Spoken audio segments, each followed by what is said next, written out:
नमस्कार दर्शकों, साहित्य मन में आप सभी का स्वागत है। आज मैं आपके समक्ष एक बार फिर उपस्थित हूँ आवारा मसीहा जीवनी लेकर, जो कि लिखी है विष्णु प्रभाकर जी ने। इस जीवनी के प्रथम पर्व और द्वितीय पर्व के संपूर्ण भागों का वाचन पूर्ण हो चुका है और तृतीय पर्व का भाग 1 से लेकर भाग 14 तक का वाचन भी पूर्ण हो चुका है। इन सभी भागों का वाचन आप मेरे चैनल से वीडियो के रूप में प्राप्त कर सुन सकते हैं। अब हम शुरू करेंगे तृतीय पर्व का भाग 15। गांव में रहने पर भी शहर छूट नहीं गया था। अक्सर आना जाना होता रहता था। स्वास्थ्य बहुत अच्छा ना होने के कारण कभी कभी तो बहुत दिनों तक वहीं रहना पड़ता था। इसीलिए बड़ी बहू बार बार शहर में मकान बना लेने का आग्रह करती रहती थी। इसीलिए इस अवधि में और इसके बाद भी मौलिक सृजन की दृष्टि से लिखना अविशेष नहीं हुआ। पुराना उत्साह फिर लौटकर ही नहीं आया। भारतवर्ष के संपादक जलदर सेन भी यहाँ उतनी आसानी से नहीं आ सकते थे जितनी आसानी से शिवपुर में। चिट्ठियाँ शरद बाबू को बहुत परेशान नहीं करती थीं। इसीलिए इस काल में कुछ छोटी मोटी कहानियों के अतिरिक्त 3 उपन्यास ही वह पूरे कर सके। श्रीकांत तीसरा भाग और चौथा पर्व तथा शेष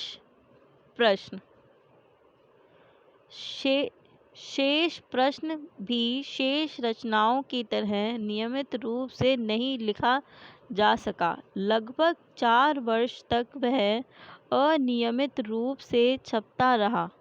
बहुत कड़ा तगादा आने पर एक बार उन्होंने उत्तर दिया, मेरे लिखने के बारे में यह जो त्रुटि है इसे आप 15 वर्ष से देखते आ रहे हैं। इसी तरह अंत में एक दिन यह पुस्तक पूरी हो जाएगी। 2 और नए उपन्यास उन्होंने इसी काल में शुरू किए, विप्रदास और शेषेर परिचय। इनमें शेषेर परिचय एक महत्वपूर्ण रचना थी, परंतु दुर्भाग्य से जागरण की तरह ये भी कभी पूरी नहीं हो सकी। इस समय के उनके 2 लेख बहुत सुप्रसिद्ध हुए, साहित्य की रीति और नीति तथा तरुणों का विद्रोह।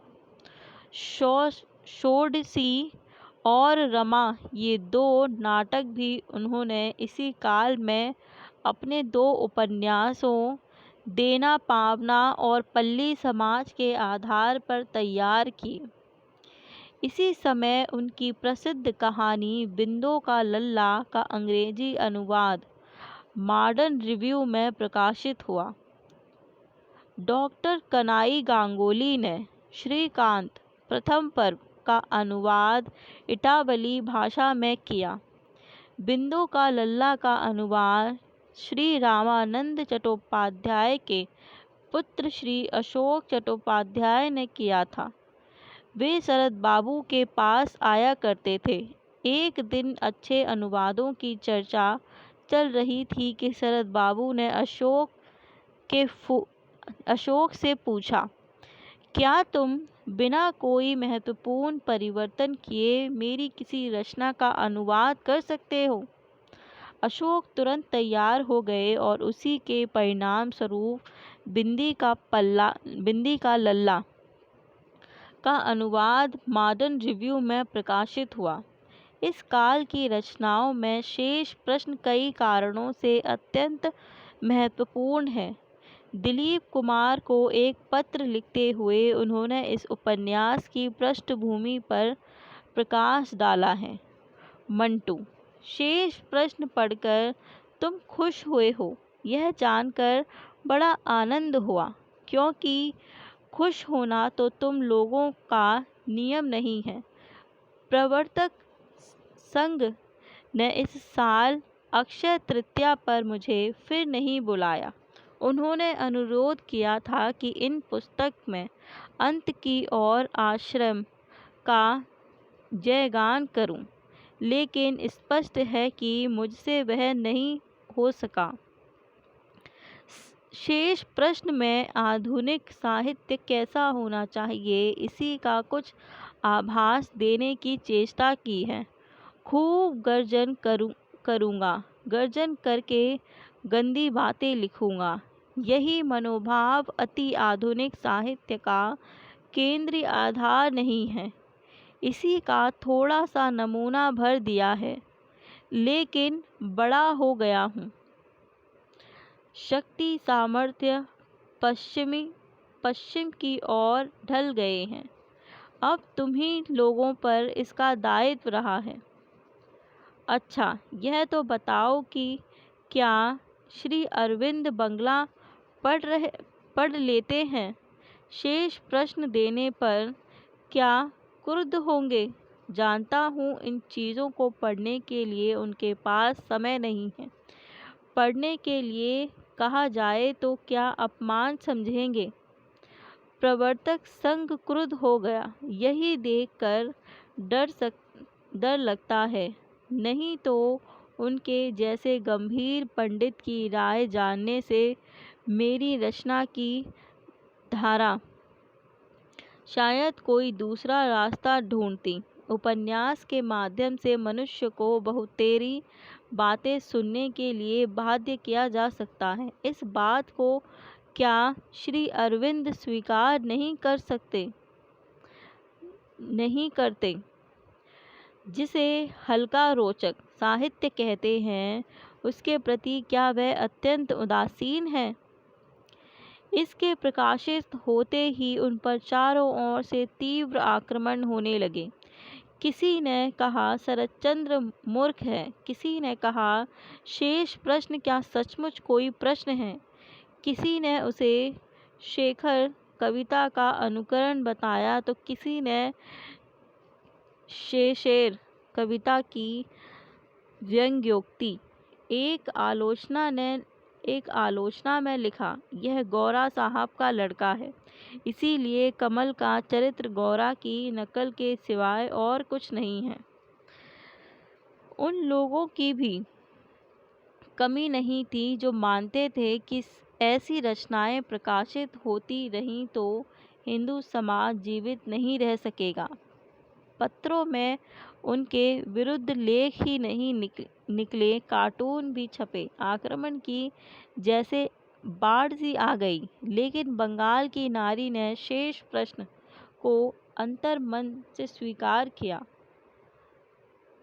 सुमंत भवन की श्रीमती सेन ने शेष प्रश्न की आलोचना को लेकर एक विस्तृत पत्र उन्हें लिखा।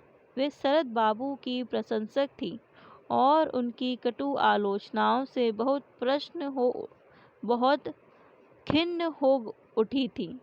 उनके पत्र का विस्तार से उत्तर देते हुए शरद बाबू ने लिखा, हाँ, शेख प्रश्न को लेकर आंदोलन की लहर मेरे कानों तक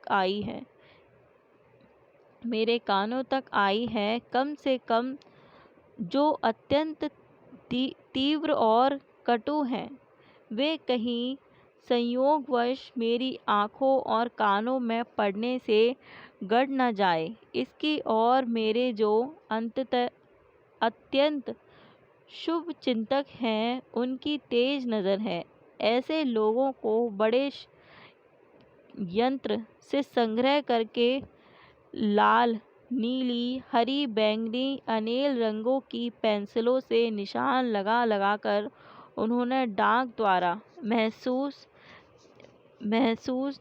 महसूल देकर बड़ी सावधानी से भेज दिया और बात को अलग चिट्ठी लिखकर खबर दी कि मुझ तक पहुँचे या नहीं। उनका आग्रह क्रोध और संवेदन हृदय को स्पर्श करता है। खुद तुमने अखबार तो नहीं भेजे, किंतु क्रोध तुम्हें भी कम नहीं आया। समालोचक के चरित्र रुचि, यहाँ तक कि पारिवारिक संबंध पर भी तुमने कटाक्ष किया है। एक बार भी सोचकर नहीं देखा कि कड़ी बात सकना ही संसार में कठिन काम नहीं है। मनुष्य का अपमान करने से अपनी मर्यादा को ही सबसे अधिक चोट पहुंचती है। जो लोग जीवन में यह भूल जाते हैं वह एक बड़ी बात भूल जाते हैं। इसके सिवाय ऐसा भी तो हो सकता है कि पते दाबी और शेष प्रश्न उनको सचमुच ही बुरे लगे हों। दुनिया में सभी पुस्तकें सभी के लिए नहीं हैं। शेष ऐसा बंधा हुआ नियम नहीं है कि वे सभी को अच्छी लगें और सभी प्रशंसा करें। हाँ, बात प्रकट करने का ढंग अच्छा नहीं बन पड़ा, यह मैं मानता हूँ। भाषा अकारण ही रूढ़ और हिंसक हो उठी है, किंतु यही तो रचना शैली की बड़ी साधना है। मन के भीतर क्षोभ और उत्तेजना का यथेष्ट कारण रहने पर भी भले आदमी को असंयत भाषा का प्रयोग नहीं करना चाहिए। यह बात बड़े दुख उठाकर मन में बैठानी होती है। अपनी चिट्ठी में तुमने यह भूल उनसे भी अधिक की है। इतनी बड़ी आत्म अवमानना और नहीं है। भाव या ढंग से जान पड़ता है। तुम्हें कॉलेज छोड़े अभी थोड़े ही दिन हुए हैं। तुमने लिखा है कि तुम्हारी सखियों के मन का भी यही भाव है। यही है तो दुख की बात है। यह मेरा लेख यदि तुम्हारे हाथ में पड़े तो उनको दिखाना। शीघ्र स्त्रियों का बड़ा आभूषण है। यह अपनी संपत्ति किसी के लिए, किसी बात के लिए भी नहीं छोड़नी चाहिए। तुमने जानना चाहा है कि मैं इन बातों का जवाब क्यों नहीं देता। इसका उत्तर यह है कि मेरा जी नहीं कहता, क्योंकि यह मेरा काम नहीं है।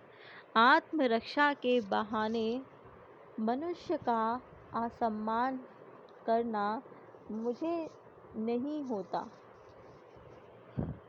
देखो ना, लोग कहते हैं कि मैं पतिताओं का समर्थन करता हूँ। समर्थन मैं नहीं करता, केवल उनका अपमान करने को ही मेरा मन नहीं चाहता। मैं कहता हूँ कि वे भी मनुष्य हैं, उन्हें भी फरियाद करने का अधिकार है और महाकाल के दरबार में इसका विचार एक दिन अवश्य होगा।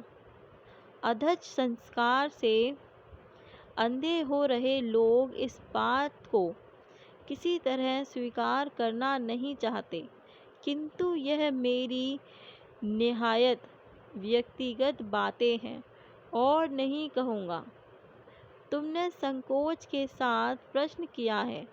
बहुत लोग कहते हैं कि आपने शेष प्रश्न में एक विशेष मतवाद का प्रचार करने की चेष्टा की है।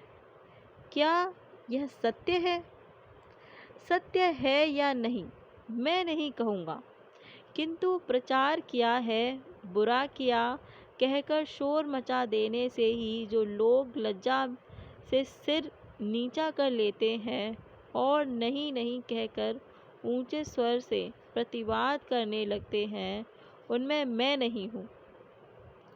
अथच उल्टे यदि मैं ही छह की भला उसमें इतना बड़ा अपराध हुआ क्या, तो मेरा विश्वास है कि वादी प्रतिवादी कोई भी उसका सुनिश्चित उत्तर ना दे पाएगा। उनसे यह बात नहीं कही जा सकती कि जगत का जो चिरस्मरणीय काव्य और साहित्य है उसमें भी किसी न किसी रूप में यह चीज़ है। रामायण में है, महाभारत में है, कालिदास के काव्य ग्रंथों में है, बंकिम के आनंद मठ और देवी चौधरानी में है, इकन मैटरलिंग टालस्टॉय में है। किंतु इससे क्या?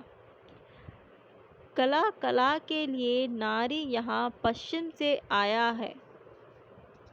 कला कला के लिए नारा यहाँ पश्चिम से आया है। यह सब उनके नखाग्रह में है। कहते हैं कहानी का कहानीपन ही मिट्टी है, कारण इसमें चित्त का रंजन जो नहीं हुआ है। अरे भाई, किसका चित्त रंजन? मेरा गांव में मुखिया कौन है? मैं और मेरा मामा। तुमने चित्तरंजन शब्द को लेकर बहुत कुछ लिखा है, किंतु यह एक बार भी सोचकर कहीं देखा कि इसमें दो शब्द हैं, केवल रंजन नहीं। चित्त नाम की भी एक चीज़ है और वह चीज़ बदलती है। चितपुर के दफ्तरी खाने में गुलब कावली की जगह है। उस तरफ वह चित्तरंजन का दावा रखती है, किंतु उस दावे के जोर से बोनार्ड शाह को गाली देने का अधिकार तो नहीं मिल आता। अंत में तुमसे एक बात कहना चाहता हूँ। समाज संस्कार की कोई दुर्विसंति मेरी नहीं है। इसी से इस पुस्तक के भीतर मनुष्य के दुख और वेदना का विवरण है। समस्या भी शायद है, किंतु समाधान नहीं है। यह काम दूसरों का है, मैं केवल कहानी लेखक हूँ, इसके सिवा और कुछ नहीं। राधा रानी देवी को लिखा। शेष प्रश्न तुम्हें अच्छा लगा है, सुनकर बहुत आनंद हुआ। सोचता हूँ कि जिनको यह पुस्तक अच्छी लगेगी, ऐसे व्यक्ति शायद बंगाल में नहीं मिलेंगे, केवल गाली गलौज की भाग्य में होगी। किंतु देखता हूँ भय का इतना बड़ा कारण नहीं है। रेगिस्तान में भी बीच बीच में नखलिस्तान मिलते हैं। कई पत्र पढ़े। एक नारी ने लिखा है कि उनके पास यदि यथेष्ट धन होता तो इस पुस्तक को बिना मूल्य बाइबल के समान वितरण करती। एक तरफ तो यह बात है, दूसरी तरफ अभी सब छिपा हुआ है। शुरू होने पर उसका पता लगेगा। अति आधुनिक आवारा साहित्य कैसा होना चाहिए, इसका ही उसमें थोड़ा सा इशारा है। बूढ़ा हो गया हूँ, शक्ति सामर्थ्य पश्चिम कई और डूबने का इशारा दिन रात अपने अंदर अनुभव करता हूँ।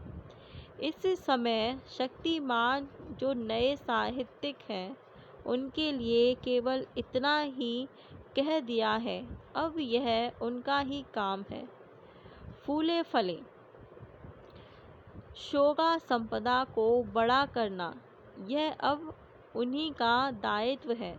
भाषा पर मेरा सदा ही क्या अधिकार रहा है। शब्द संपदा कितनी साधारण है। यह संवाद किसी और से भले छिपा हो, पर तुम लोगों से क्षीण नहीं है।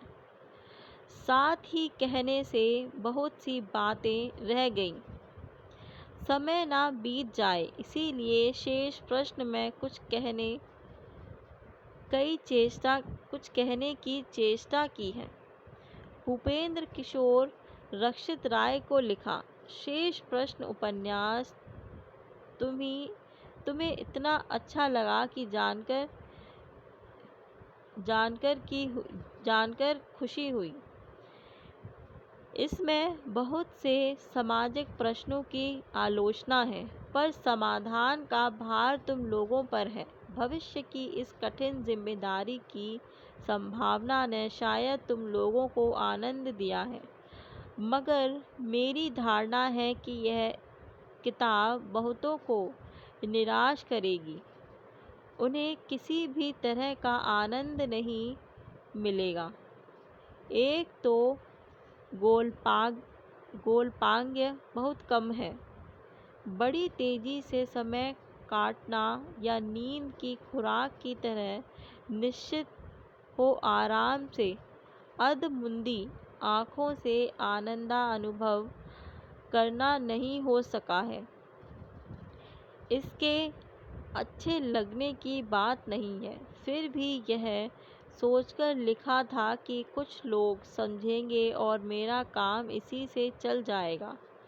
सभी प्रकार के रस सभी के लिए नहीं होते। अधिकारी भेद को मैं जानता हूँ। और एक बात याद थी कि वह अति आधुनिक साहित्य है। सोचा था इस दिशा में एक संकेत छोड़ दूंगा। बूढ़ा हो गया हूँ। लिखने की चेष्टा असंगत प्राय है। फिर भी सोचता हूँ कि आगामी कल के तुम लोगों को शायद इसका आभास मिल जाएगा कि गंदा किए बगैर अच्छा साहित्य भी लिखा जा सकता है। केवल कोमल पैलव रसा अनुभूति ही नहीं, बुद्धि के लिए बलकारक भोजन उपलब्ध करना भी अति आधुनिक साहित्य का एक बड़ा काम है। इसके बाद तुम लोग जब लिखोगे तो तुम्हें भी बहुत पढ़ना पड़ेगा, बहुत सोचना पड़ेगा। केवल मनोरंजन के हल्के बोझ को देने से ही छुटकारा नहीं मिलेगा।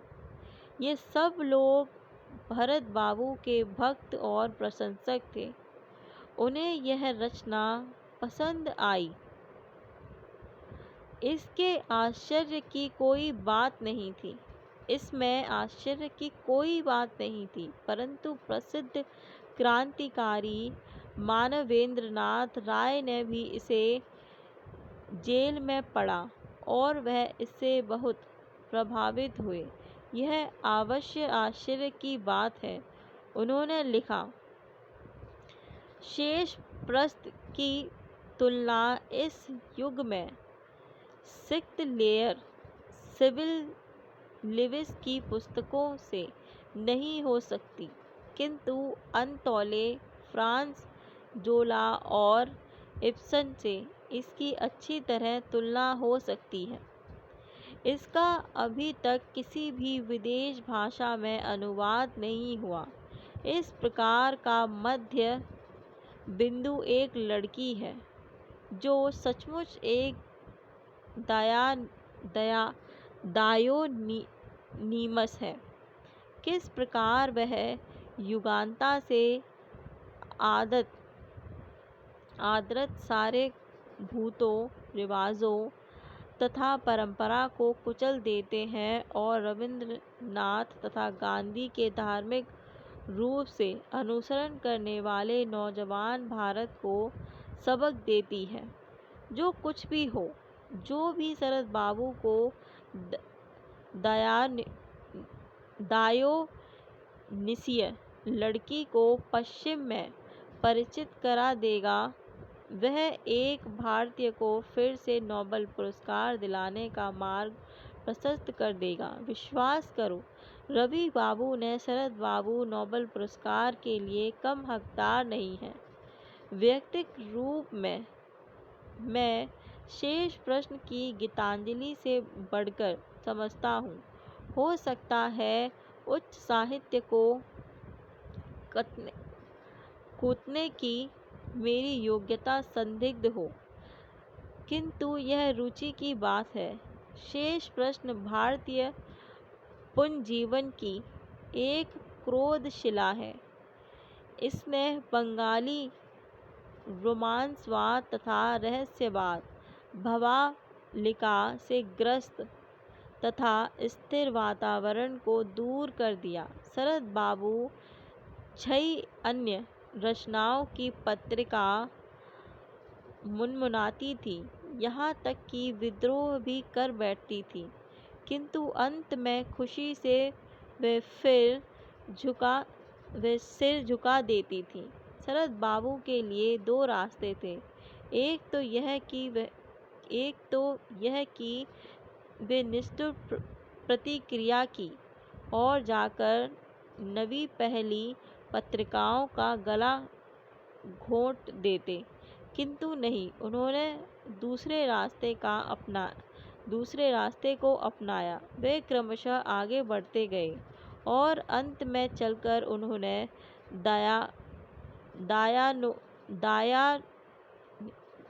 दायोनीसिय कन्या की सृष्टि की, जिसके हाथ में विद्रोह का नहीं बल्कि क्रांति का झंडा है।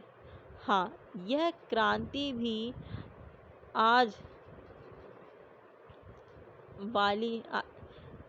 जाने वाली है।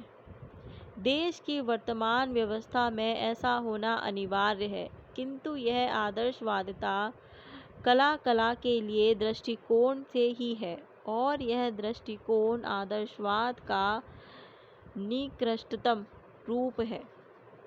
राय महोदय ने ठीक ही लिखा है कि कमल शरत ने नारी पात्रों के कर्मागत विकास की चरम परिणति है। सर्वबंधन विमुख भारतीय नारी का